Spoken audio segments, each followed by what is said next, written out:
लोकशाहीचा बुलंद आवाज, रिपब्लिकन वार्ता, महाराष्ट्र।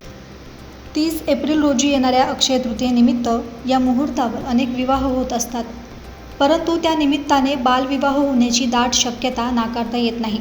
त्यासाठी जिल्हा, तालुका, ग्रामस्तरावरील सर्व शासकीय यंत्रणांनी सतर्क राहावे। असे विवाह आढळून आल्यास आपण टोल फ्री क्रमांक 109 यावर संपर्क साधावा। तसेच समाजातील शिक्षक, पंडित, मौलवी इत्यादींना बालविवाह संबंधात माहिती मिळाल्यास प्रशासनात कळवावे आणि बालविवाह थांबवण्यात मदत करावी, असे आवाहन यवतमाळ जिल्ह्याचे जिल्हाधिकारी विकास मीना यांनी सर्व समाज घटकास आवाहन केले आहे। सर्वांना नमस्कार।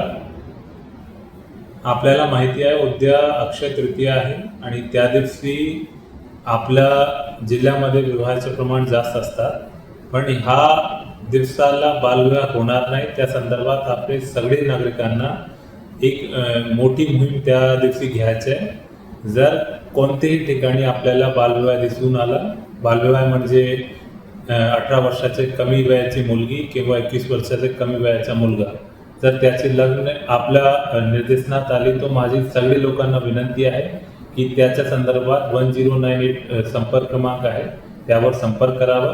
त्यासोबत आपल्याकडे जवळपास प्रत्येक कॉलेज आणि स्कूलचे जे टीचर्स आहे, आपले लग्न मंडपचे जितके संचालक आहेत, ब्युटी पार्लरचे ऑपरेटर आहे, केटरिंगचे व्यवसायामध्ये जे लोक आहे, आपले मंदिरचे जितके पंडित आहे आणि आपले मौलवी आहे, यांना माझी विनंती राहणार आहे की जर बालविवाह संदर्भात कोणीही आपल्याकडे आला तो त्याच्या संदर्भात जिल्हा प्रशासनाला माहिती द्यावं आणि आपल्याला विकासाच्या डायरेक्शनमध्ये जायचं आहे आणि त्यासाठी आपल्याला बालविवाह थांबणं खूप गरजेचं आहे। आणि जर यामध्ये सगळ्यांची मदत आली तो आपण एक मुलगीला एक चांगला आयुष्य देऊ शकतो, चांगला शिक्षण देऊ शकतो आणि चांगला स्वास्थ्य देऊ शकतो। धन्यवाद। रिपब्लिकन वार्ता न्यूजसाठी Vidarbha उपसंपादक Rajesh Dhole, Yavatmal.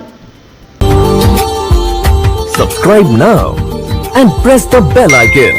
Never miss an update.